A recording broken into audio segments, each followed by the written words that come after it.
Good morning. So today I'm in Staffordshire to visit the Victorian Grade 1 listed garden, Biddulph Grange. This one could be a challenge as I originally researched it last year, only to find today that all my notes are lost. Enjoy. This amazing Victorian garden was created by James Bateman for his collection of plants from around the world. A visit takes you on a global journey from Italy to the pyramids of Egypt, a Victorian vision of China, and the recreation of a Himalayan glen. The garden features a collection of rhododendrons, summer bedding displays and a stunning dahlia walk, and the oldest surviving golden larch in Britain, brought from China in the 1850s. The Geological Gallery shows how Bateman's interests went beyond botany. Opened in 1862, the unique hallway is a Victorian attempt to reconcile geology and theology. There are narrow gravel paths and over 400 steps throughout the garden. Enjoy. So Biddulph Grange was initially built as a farmhouse in the 1400s. The current house as it stands today was largely rebuilt in the 1890s after a huge fire destroyed much of the previous structure. The gardens were developed by James Bateman between 1841 and 1860. And we're going to take a look around the gardens in a second. And we're just I think this is actually, it is the front of the house. Just looking onto the lake.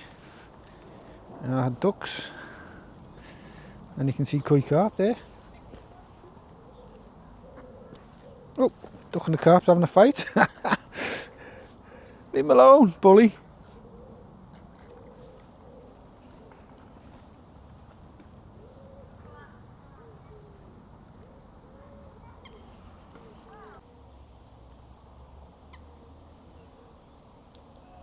Some huge koi carp.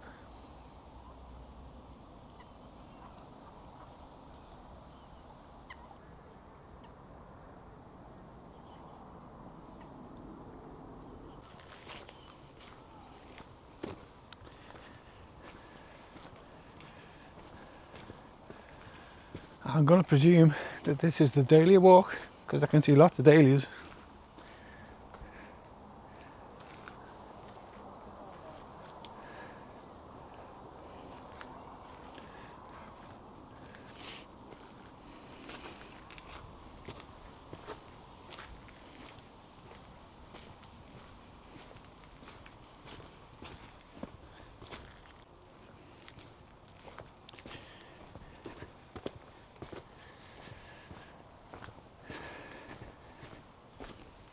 It looks, obviously it's an avenue with a focal point at the end. It looks like a seat, I think.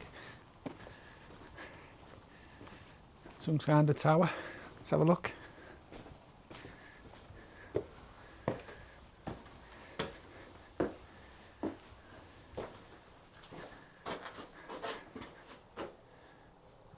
Wow. And I think maybe coming into the stumpery, and I think that these are upside down oak tree roots. I read somewhere because they're bizarre. Oh, we're going to China by the looks of things. All right.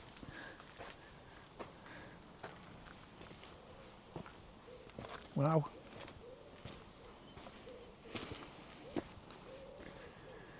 Pretty cool.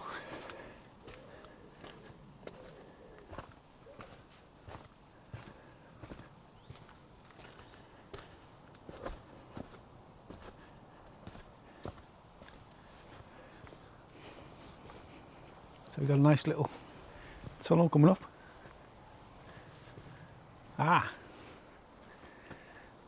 Methinks I see China through there. Let's go this way. Looks more inviting. Wow, that tree. And that is old. I think it's a yew tree. I'm not sure. I don't know. Or a pine.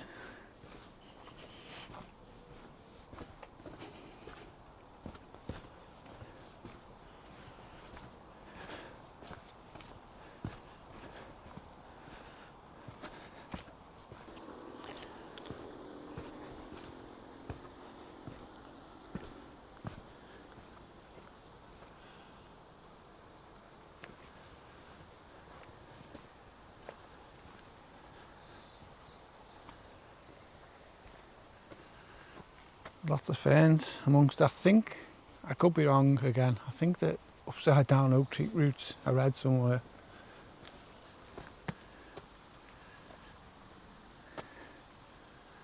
Yeah, they're not yew trees that I've seen before, looks like they're pines.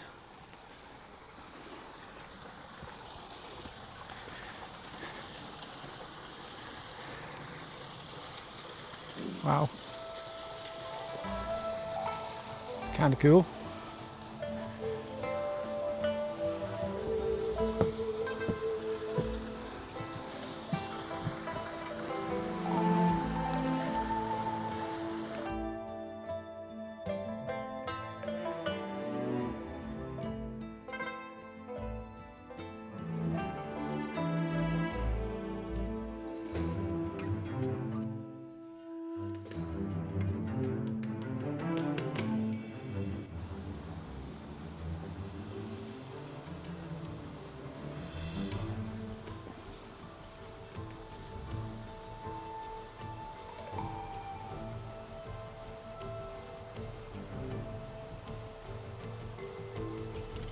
Okay, so this statue that we're in front of here, just here, is the golden buffalo. And I'm going to be honest with you, that's as much as I know. But it's pretty magnificent anyway. Let's go up to the pagoda, see what's there.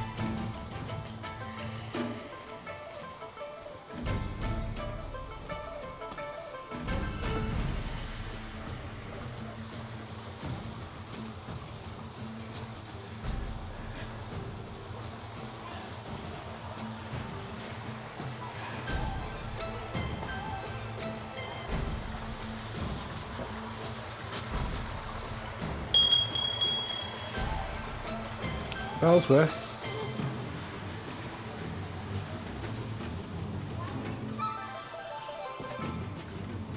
Oh wow, okay.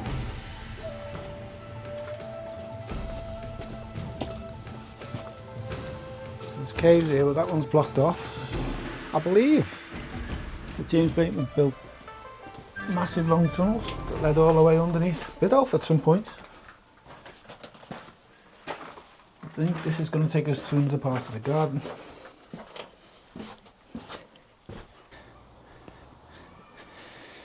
If you're coming to Biddulph, make sure you bring your walking boots, because most of the time it certainly is not flat.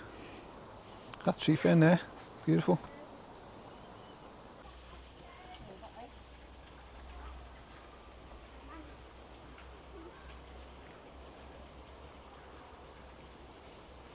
Okay, so we've got another tunnel.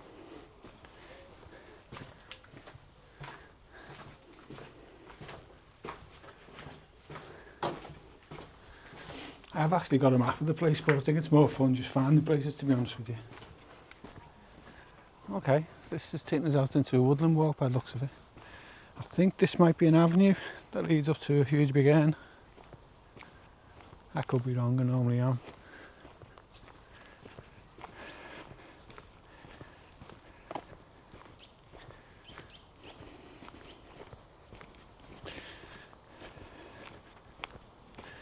I'm not sure, but I think the old chapel may have been up this way, which is no longer with us, unfortunately. It's been demolished. So we've got children's play area that way. But yeah, the chapel, there's lots of interesting stories. Some of them even legends linking back to the Holy Grail and Knights of the Templar. And there was gravestones at that chapel that got moved to a local parish church, which is St. Lawrence. I'll take you there actually now. Let's go and have a look. And here are the gravestones. So I don't know if you can make out. They've all got like Celtic and Catholic crosses on. This one's actually got a sword. Actually a sword. on the left hand side, and it looks like maybe an axe on the right, not sure. And again, you've got the Celtic cross. So they're said to be, well, the legend has it, and there's a book written about it actually called The Dark Men of Biddulph Moor. When the Crusaders came back from their exploits abroad, they brought back with them, or they came back with them, what they referred to as dark-skinned men. And apparently they were highly skilled builders. And I think that these, as I say, were originally over in Biddulph Grange. There was a chapel there that's no longer there. I think they were moved at the time. And these are the actual gravestones. And now, bizarrely, they are benches. Which makes no sense to me. It should be in a museum somewhere. You consider like the aged, and which was also a bit of dispute about that, because I think it's obviously medieval. There's some people who are saying that they may be even pre-Norman, but I say it's open to dispute. But there you have it. Crusaders, Templars, who knows, or just maybe Masons. And I think here, just alongside St Lawrence Church, this, I think, was also once part of the grounds of Biddulph Grange, because this is now called the Bateman Walk, and there's a walk right around the woods after James Bateman, so I presume it was once part of the Biddulph Grange grounds, because it's probably a mile, maybe less away. Right, so we're back on this avenue. No, it's not where I thought we were. We're coming up to another structure at the end, but it's not the massive urn, which I thought it might have been. Look at that tree there. Wow.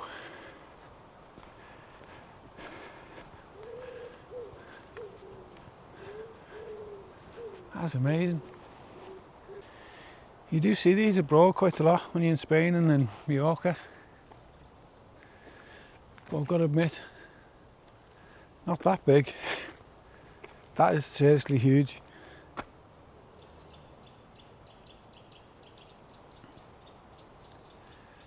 And down to the bottom.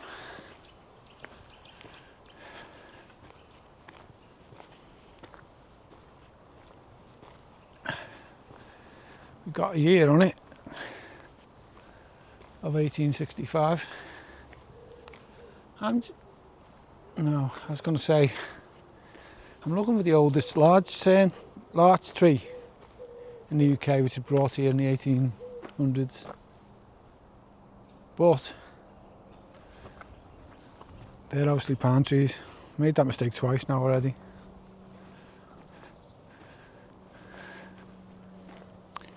So I don't know what we've got here. Let's have a look. Maybe it's just another seating area.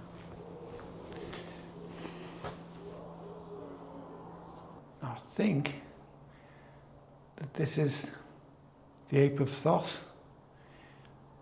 And we must be coming up, if I'm right, to the Egyptian garden, because he was the god of botany in ancient Egypt. So I'm thinking we'll come to the Egyptian garden.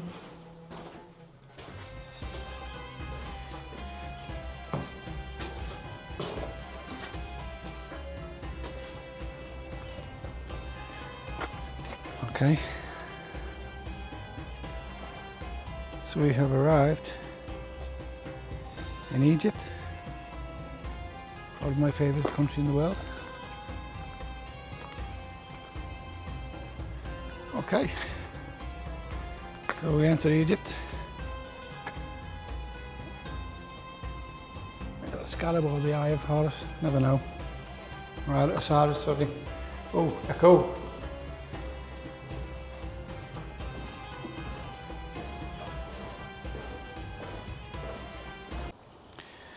I mean, this is some avenue, this. You can see way down that way. And then if I spin you round, it goes all the way up to where we're going now, which... So at the minute, we've come into an avenue of pine trees, and they are pretty huge.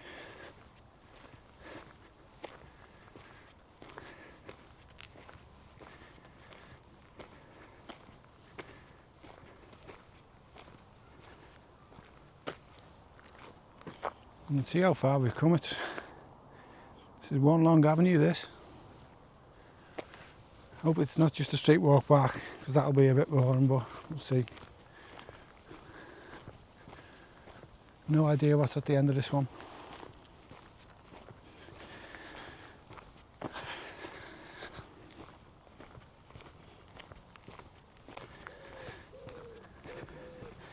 Right, so I've just spotted what our focal point is for this one. If I can get my breath back. And this is the one with the huge urn. Knew I'd find it in the end.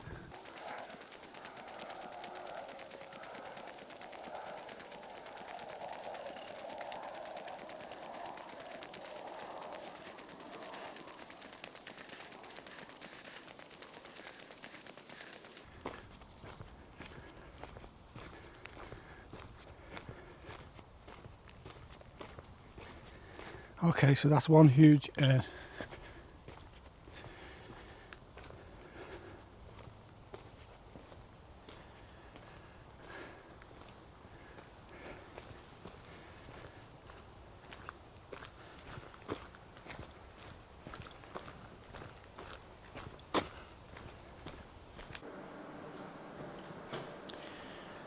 Okay, so this is James Bateman's geological collection from around the world. I believe he never actually went himself, he always paid people to do it, but see, there's all fossils, urchins, different stones. This is day one, and it basically takes you through the passage of time of the earth. Day two, and it's just like a geological exploration of time, isn't it, really, I suppose?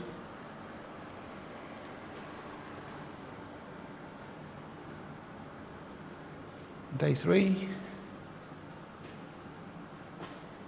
can see there, looks like a fern.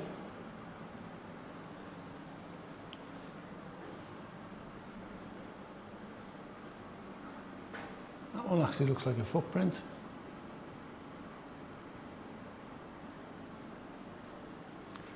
On to day four.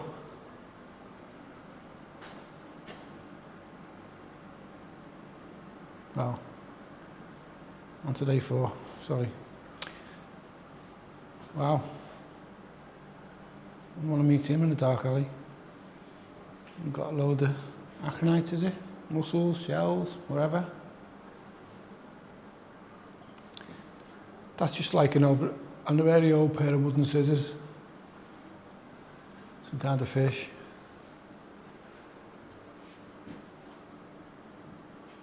That's a crocodile, I think. Don't know. Got no idea. I'm making it up as we go along. That tusk of something on day 6.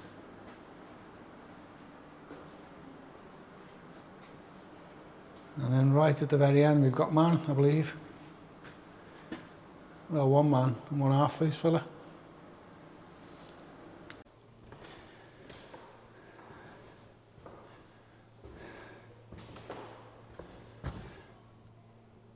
There is James Bateman.